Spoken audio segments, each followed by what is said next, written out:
अब हम करेंगे आपका यूनिट 2 आपके क्लास 4th की इंग्लिश की टेक्स्ट बुक मैरी गोल्ड से। इसमें 2 चैप्टर्स हैं, नोजेस और द लिटिल फर ट्री। तो अब हम शुरू करेंगे नोजेस। नोजेस का मतलब नाक, कई सारी नाक। तो ये जो कविता है, ये जो पोएम है, ये नाक के बारे में है। इसको लिखा है एलीन फिशर ने, ठीक है। तो इसको पढ़ना शुरू करते हैं। ये देखिए, इसके पहले पिक्चर में एक लड़की शीशे में, आईने में अपना चेहरा देख रही है और नाक, इसके नाक के बारे में है, ये ध्यान रखिएगा। तो जितनी भी बातें हो रही हैं ये सब नाक के बारे में हो रही है। नाक बहुत ज़रूरी होती है ना, नाक से सांस लेते हैं। लेकिन दिखती भी बड़ी अजीब सी है। कई तरह की नाक होती हैं, लंबी, मोटी, नुकीली, छोटी, चपटी। तो ये सारी चीज़ें ध्यान में रखिएगा। शुरू करते हैं। Noses. I looked in the mirror and looked at my nose. यानी मैंने शीशे में देखा और अपनी नाक को देखा। आई लुकड इन द मिरर, मैंने शीशे में देखा और अपनी नाक को देखा। It is the funniest thing the way it grows. तो कह रहा है ये सबसे मजाकिया चीज़ है, जिस तरीके से ये उगती है। ग्रोज मतलब बढ़ती है, फनीएस्ट का मतलब मजाकिया। बहुत, जो एलिन फिशर है, जो राइटर है, इस लड़की के बारे में जो कह रहे हैं, तो लड़की को अपनी नाक बहुत मजाकिया लगती है। किस तरीके से, ठीक है, चेहरे पे ठीक आगे की तरफ बढ़ जाती है। तो अब देखिए क्या कह रही है। Stuck right out where all of it shows. Stuck right out का मतलब बाहर को निकली हुई। आप नाक देखेंगे, नाक चेहरे से आगे की तरफ बाहर को निकलती है ना, तो वही कह रही है। Stuck right out where all of it shows, जहाँ से पूरी की पूरी दिखाई देती है। नाक कुछ छुपा नहीं सकता, नाक बिल्कुल सबसे आगे दिखेगी। With two little holes where the breathing goes. तो दो छोटे छोटे छेद होते हैं नाक में, दो नीचे छोटे छेद होते हैं ना, जहाँ से हम सांस लेते हैं। ब्रीदिंग का मतलब सांस लेना। आगे देखिए। I looked in the mirror and saw in there the end of my chin and the start of my hair. तो शीशे में उसने देखा, ये लड़की जो शीशे में देख रही है, उसने देखा कि मैंने शीशे में देखा और अंदर क्या देखा। एंड सॉ इन देयर, वो बता रही है अब कि अंदर क्या देखा। The end of my chin and the start of my hair, जहाँ से उसका चिन, चिन का मतलब ठोड़ी, तो ठोड़ी ख़त्म, ठोड़ी जहाँ ख़त्म होती है उस जगह को देखा। यानी चेहरे का बिल्कुल लास्ट पार्ट, ठोड़ी जहाँ आपकी ख़त्म होती है। And the start of my hair, जहाँ से बाल शुरू होते हैं, यानी कि पूरा चेहरा देख रही है वो अपना शीशे में। And between there isn't much space to spare. तो एंड बिटवीन देयर बोलिए, और इसके बीच में, जहाँ से बाल शुरू होते हैं और ठोड़ी के अंत तक, करिए कि बहुत ज़्यादा जगह नहीं है। Isn't much space to spare with my nose, मतलब नाक अगर हटा दे, नाक के लिए कुछ बहुत ज़्यादा जगह बचती नहीं है, कहाँ से उग जाती है। ये छोटा सा तो चेहरा होता है, जहाँ से बाल शुरू होते हैं और जहाँ तक थोड़ी ख़त्म होती है, उसी बीच में नाक बाहर को निकल आती है। Like a handle sticking there, ऐसा लगता है जैसे चेहरे का हैंडल हो, नाक पकड़ के हैंडल की तरह आप हिला सकते हैं ना। तो कह रहे हैं कि like a handle sticking there, sticking का मतलब चिपकी हुई। If ever you want to giggle and shout. तो कह रहा है कि अगर आप कभी भी, गिगल का मतलब हंसना, तो अगर आप कभी हंसना चाहते हैं और चिल्लाना चाहते हैं, शोर मचाना चाहते हैं, and can't think of what to do it about, और आपको ये समझ में नहीं आ रहा है कि किस चीज़ के बारे में हंसा जाए या किस चीज़ के बारे में शोर मचाया जाए, लिखा है ना, and can't think of what to do it about. आपको कोई ऐसी चीज़ नहीं मिल रही है जिसको देख के आप शोर मचाएं या हंसें। Just look in the mirror and then no doubt. तो कह रहा है कि अगर ऐसा करने का मन करे, कि शोर मचाने का कभी मन करे और हंसने का मन करे, तो आप शीशे में देखो। नो डाउट मतलब निसंदेह, नो डाउट का मतलब निसंदेह। तो यानी कि कोई संदेह नहीं रह जाएगा जब आप शीशे में देखोगे। तो you will see how funny your nose sticks out. तो आप शीशे में देखेंगे कि आपकी नाक जो है वो कितनी मजाकिया, कितने मजाकिया तरीके से आपके चेहरे के बाहर निकली हुई है। तो ये बताना चाह रहा है कि नाक बहुत मजाकिया होती है, बहुत उसको देख के हंसी आती है। इसमें कुछ नए वर्ड्स आपने सीखे हैं। मिरर, मिरर का मतलब आईना। ये देखिए मिरर, ये देख रहे हैं हम लोग, मिरर, आईना। फनीएस्ट, सबसे ज़्यादा मजाकिया, funny, funnier, funniest. Breathing, breathing का मतलब सांस लेना। स्टिकिंग, बताया ना, स्टिकिंग आउट लिखा है ना, यानी चिपकी हुई। स्टिक का मतलब चिपकना। गिगल, गिगल का मतलब आवाज़ करके ही करके हंसना, उसको गिगल कहते हैं। तो ये हमने पोएम देखी आपकी नोजेस। अब इसके एक्सरसाइजेस करेंगे। All right, thank you. आगे देखते हैं इसका हम कि एक्सरसाइजेज, इसके क्वेश्चन आंसर्स हम अभी अभी आगे करेंगे। तो आइए देखते हैं आपके एनसीईआरटी की बुक में क्या क्वेश्चंस पूछे हुए हैं इन्होंने। इसका नोजेस का हम एक्सरसाइजेस करते हैं, क्वेश्चन आंसर्स करते हैं। अभी हम करेंगे इन 3 क्वेश्चंस को। तो आइए देखते हैं इनमें क्या क्या पूछा हुआ है। तो फर्स्ट क्वेश्चन पूछा हुआ है, why does the poet feel that the nose is a funny thing. तो पोएट को ऐसा क्यों लगता है, जिसने ये पोएम लिखी है उसको ऐसा क्यों लगता है कि नाक एक बहुत मजाकिया चीज़ है। तो इसका आंसर लिख सकते हैं, the nose grows where it is and sticks out of the face, therefore it is a funny thing. नाक जहाँ है वहीं से बस आगे को निकलना शुरू हो जाती है ना, तो इसलिए नाक फनी थिंग है। सेकंड क्वेश्चन पूछा है, why is a nose important for you. आपके लिए नाक ज़रूरी क्यों है। इम्पॉर्टेंट का मतलब ज़रूरी, तो इसका आंसर लिख सकते हैं, the knows has 2 holes through which I breathe. नाक में 2 छेद होते हैं जिससे मैं सांस लेता हूँ। Therefore it is important for my life. सांस नहीं लेंगे तो मर भी सकते हैं ना, मर सकते हैं, बिल्कुल मर सकते हैं। तो नाक में 2 छेद होते हैं जिससे हम सांस लेते हैं, इसलिए वो ज़रूरी है। तो ये आंसर लिख देंगे इसका। Does the child in the poem like her nose, why do you think so. तो आपको लगता है कि बच्चा जो है उसको नाक अपनी पसंद है, और अगर पसंद है तो, या जो भी आपका आंसर है पसंद है या नहीं पसंद है, तो आपको ऐसा क्यों लगता है। तो ये इसका आंसर लिख सकते हैं हम, yes the child likes her nose. आपने देखा ना, लिखा yes the child likes her nose, she considers it to be a funny thing which sticks out just like a handle. वो उसको पसंद तो करती है लेकिन उसको एक बहुत फनी थिंग समझती है, जो कि हैंडल की तरह बाहर निकलती है हमारे चेहरे से। लिखा हुआ है ना उस पोएम में। फिर पूछा है, describe a few funny things that you have seen, do they make your language. तो कुछ ऐसी फनी थिंग्स के बारे में पूछ रहा है जो कि आपने देखी हैं। आपको कुछ चीज़ जो बाहर आप देखते हैं दूसरे लोगों में या बाहर की कुछ चीज़ों में, जानवरों में, तो वो आपको फनी चीज़ क्या लगती है उनके बारे में। तो कुछ फनी चीज़ें लिखनी है यहाँ पे।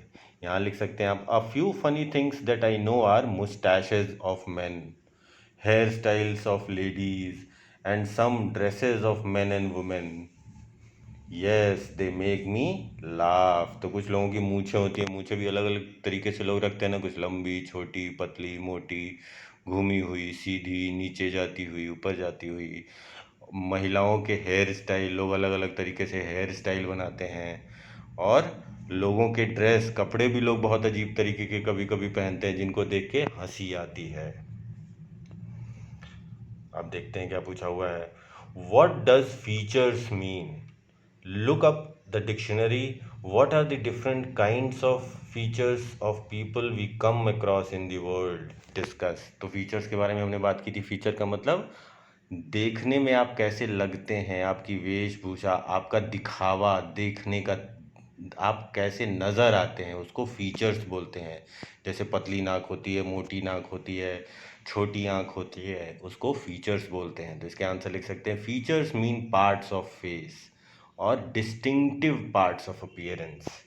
तो फीचर्स का मतलब बताया है फेस का पार्ट, फेसेस के हिस्से, कि वो कैसे दिखते हैं। डिस्टिंक्टिव पार्ट्स का मतलब होता है, डिस्टिंक्टिव पार्ट्स का मतलब होता है जो अलग से कैसे दिखते हैं। जैसे बताया ना, नाक पतली होना, तो पतली नाक अलग सी दिखती है, तो वो डिस्टिंक्टिव पार्ट्स उसको कहेंगे। तो फीचर्स का मतलब फेस के पार्ट्स होते हैं या अलग से दिखने वाले पार्ट्स, डिस्टिंक्टिव पार्ट्स। और अपीयरेंस, दिखावा, अपीयरेंस का मतलब आप कैसे दिखते हैं, उसको फीचर्स कहते हैं। तो कुछ फीचर्स ऐसे दिए हुए हैं, people with round nose, people with flat nose, people with short nose, people with long nose. तो इतने तरीके के नाक लोगों की होती है।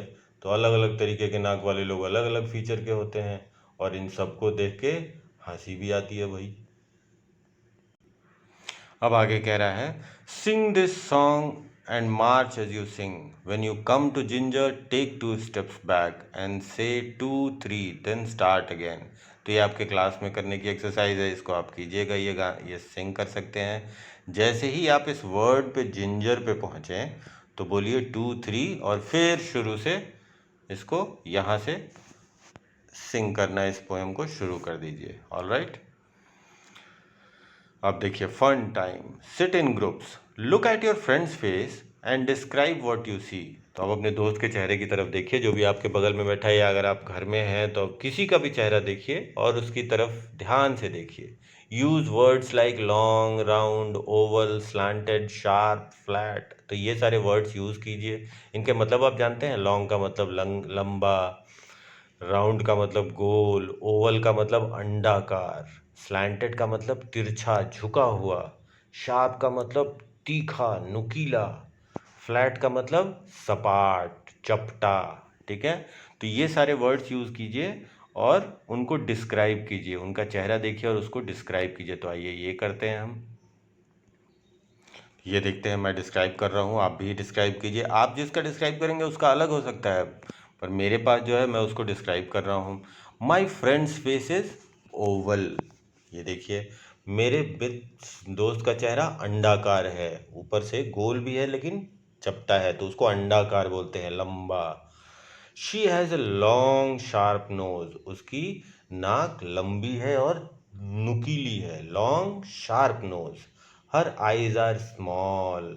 She has long straight hair. देखा, मैंने सारे वर्ड्स यूज़ किए ना, उसको देख के उसके चेहरे को डिस्क्राइब किया। आइए अब नेक्स्ट करते हैं। What is your favourite fruit, describe it in 5 sentences. तो आपका सबसे पसंदीदा फल उसको डिस्क्राइब करना है 5 सेंटेंसेस में। ये तो बहुत ही आसान है, मैं डिस्क्राइब कर देता हूँ अपना favourite fruit. My favourite fruit is apple. अब देख रहे हैं, my favourite fruit is apple. अब इसमें 5 सेंटेंसेस मैं लिख देता हूँ। It is very tasty. I eat apple with its peel. मैं एप्पल को उसके छिलके के साथ खा लेता हूँ। It has small seeds. It is red in colour. It is good for health. तो ये 5 सेंटेंसेस हमने बना दिए। अब नेक्स्ट क्या पूछा है, उसी फ्रूट के बारे में आगे पूछा हुआ है। How does it smell. ये पूछा है ना, हाउ डज इट स्मेल, कैसा महकता है। तो इट स्मेल्स स्वीट, मीठा महकता है। हाउ डज इट लुक, कैसा दिखता है वो। It looks like a cricket ball. मैं एप्पल के बारे में लिख रहा हूँ, अगर आपको कोई और फ्रूट पसंद है तो आप उसके बारे में लिखेंगे। हाउ डज इट फील, कैसा महसूस होता है, आप उसको पकड़ते हैं तो कैसा लगता है। इट इज़ हार्ड, कड़ा होता है ना apple. When you bite it, what sound does it make. तो इसका क्या आंसर होगा, टक। जब आप एप्पल काटेंगे तो आती है आवाज़ ना, टक। तो ऐसा आवाज़ करता है। फिर है हाउ डज इट टेस्ट, उसका स्वाद कैसा है। It taste sweet, Apple sweet होता है। तो ये हमने कर दिया। अब देखते हैं नेक्स्ट क्वेश्चन क्या पूछा। ये अब ब्रीदिंग एक्सरसाइज, ये सांस लेने की एक एक्सरसाइज आपको बताई हुई है।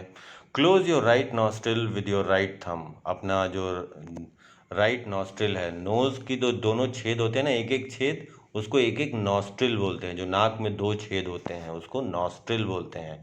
तो जो राइट साइड का नॉस्ट्रिल है उसको राइट हैंड के अंगूठे से दबा लीजिए। Inhale slowly through your left nostril till your lungs are filled with air.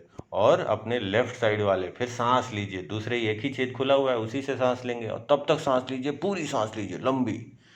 Now close your left nostril with your second and third fingers.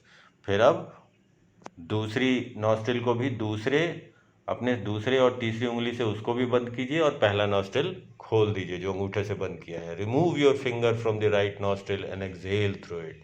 और दूसरी तरफ से सांस निकाल दीजिए। यानी कि एक एक छेद से सांस लेना है एक तरफ बंद करके, फिर उसको बंद करना है और दूसरी तरफ से सांस निकाल देना है बाहर। Repeat the exercise slowly in the beginning and with practice increase your speed. तो धीरे धीरे इसको देर तक करिए और जल्दी जल्दी करने की कोशिश कीजिए। ये एक्सरसाइज होती है सांस की, बहुत अच्छी एक्सरसाइज होती है। इससे लंग्स आपके बहुत मजबूत हो जाएंगे। आइए देखते हैं अब नेक्स्ट क्या पूछा हुआ है।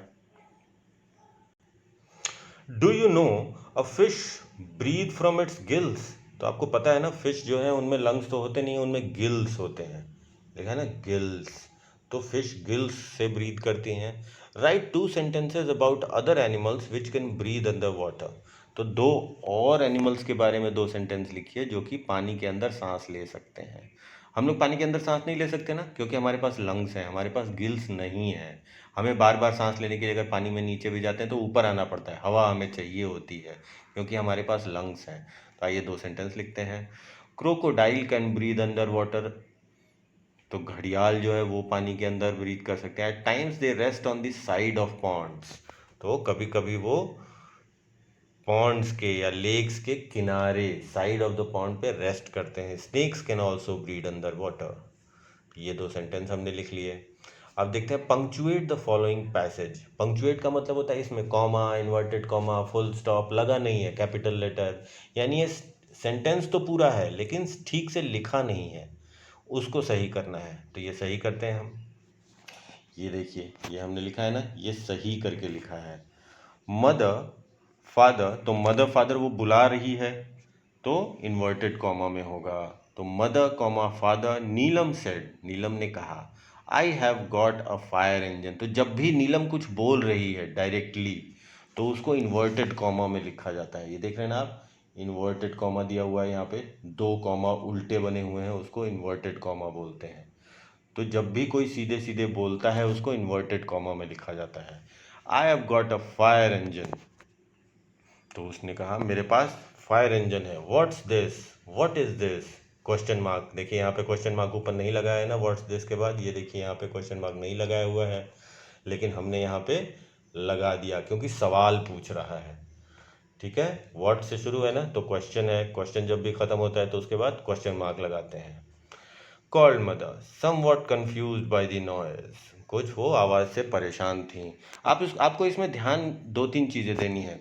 सेंटेंस ख़त्म कब हो रहा है और कौन सी बात सीधे कही जा रही है। जैसे जो नीलम खुद बोल रही है, जैसे मदर फादर शुरुआत में उसने कहा है, तो उसको इन्वर्टेड कॉमा में लिखते हैं। क्वेश्चन ख़त्म होने के बाद क्वेश्चन मार्क लगाते हैं। सेंटेंस ख़त्म होने के बाद फुल स्टॉप लगाते हैं। 2 नामों के बीच में कॉमा लगाते हैं, या 2 सेंटेंस जहाँ पे हल्का सा पॉज होता है वहाँ पे कॉमा लगाते हैं। ठीक है, इन चीज़ों का ध्यान दीजिएगा। आइए देखते हैं हम नेक्स्ट क्या पूछा हुआ है। Using a red pencil choose and circle the things who smell you like. तो एक लाल पेंसिल लीजिए, यहाँ कुछ नाम लिखे हुए हैं, इनमें सर्कल करना है कि किस चीज़ की स्मेल आपको पसंद है। Now with a blue pencil circle the things who smell you do not like. और एक नीले कलम से उनको सर्कल कीजिए जो आप नहीं पसंद करते हैं, जैसे डर्टी शूज़ हो गया ना, इसको आप कर देंगे, ये नहीं पसंद करते हैं। पसंद में क्या करेंगे, रेड से कहा है ना, तो रेड में से क्या होगा, चंपा, एक फूल होता है ना, बहुत अच्छा महकता है, ऐसे करना है। ठीक है, मेक 5 सेंटेंसेस लाइक दिस, और उसके बाद 5 सेंटेंसेस बनाने हैं। कैसे, ये देखिए लिखा हुआ है, I like oblique do not like. अगर आप पसंद करते हैं या नहीं करते हैं तो उनमें से एक चुन लेंगे। द स्मेल ऑफ डैश, यहाँ पे भर देंगे क्या, किस चीज़ की स्मेल आप पसंद करते हैं या नहीं करते हैं। Because it reminds me of, क्योंकि मुझे ये याद दिलाता है। तो आइए इन 5 सेंटेंसेस को करते हैं हम। तो ये दिया हुआ है, I do not like the smell of paint. ये दिया हुआ है ना, ये देखिएगा, I do not like the smell of paint because it reminds me of petrol, पहला बन गया। ऐसे ही बाकी 4 भी और बनाते हैं। आई do not like the smell of रॉटन fruit, सड़े हुए फल का, because it reminds me of dirty shoes. देखा, सड़े हुए फ्रूट की स्मेल डर्टी शूज़ की तरह है, इसलिए नहीं पसंद आती। I like the smell of agarbatti because it reminds me of scent. आपने देखा, अगरबत्ती और सेंट की महक एक जैसी है, इसलिए मुझे पसंद है, आई लाइक। और रॉटन फ्रूट और डर्टी शूज़ में आई डू नॉट लाइक। फिर है, I like the smell of coffee because it reminds me of chocolate. फिर है, I like the smell of elaichi because it reminds me of champa. तो ये 5 sentences बन गए। नेक्स्ट क्वेश्चन देखते हैं, आइए। तो यहाँ पर एक और पोएम दी हुई है, ये देखिए। Tall ears twinkly nose, twinkly मतलब चमकती हुई नाक, स्टार्स ट्विंकल करते ना, चमकना, तो वैसे ही ट्विंकली नोज, तो लंबे कान, चमकती हुई नाक, tiny tell and hop he goes, छोटी सी पूंछ, और हॉप करता है, वो फुदकता है। What is he, can you guess? I feed him carrots and watercress. तो आप क्या ये गैस कर सकते हैं, क्या अंदाज़ा लगा सकते हैं वो क्या है? मैं उसको कैरेट्स और वाटरक्रेस देता हूँ। His ears are long, his tail is small. उसके कान लंबे हैं, उसकी पूंछ छोटी है। And he doesn't make any noise at all. और वो थोड़ा भी शोर नहीं मचाता है। Tall ears, twinkly nose, tiny tail and hop he goes. फिर कह रहा है, लंबे कान, चमकती हुई नाक, छोटी सी पूंछ, और फुदकते हुए चला जाता है। कौन है वो? यस, ये है रैबिट भाई साहब। ये किसने लिखा है? मैरी लुई एलन ने। ठीक है, अब देखते हैं इसमें क्वेश्चन क्या पूछा हुआ है। Right 3 pairs of words that rhyme with each other. तो 3 पेयर ऑफ वर्ड्स, 3 जोड़े लिखने हैं जो एक दूसरे से राइम करते हैं। राइम का मतलब समझते हैं ना, लास्ट के 2 या 3 अल्फ़ाबेट्स एक जैसे हों या बोलने में एक जैसे लगें सुनने में, ठीक है, उसको राइम कहते हैं। तो 3 पेयर लिखने हैं जो राइम करते हैं। आइए लिखते हैं हम। तो वो 3 पेयर ऑफ वर्ड्स कौन से हैं? नोज और गोज, गेस और वाटर क्रेस, बॉल और टॉल। एक जैसे बोलने में लग रहा है ना, nose goes, guess watercress, ball tall. ये हो गए ये 3 राइमिंग वर्ड्स, इनको कहते हैं राइमिंग वर्ड्स। तो आपके क्वेश्चन आंसर पूरे हो गए, ये आपकी एक्सरसाइज पूरी हो गई आपके एनसीईआरटी के बुक से, चैप्टर नोजेस की। ऑल राइट, अब हम नेक्स्ट चैप्टर में बात करेंगे। Thank you.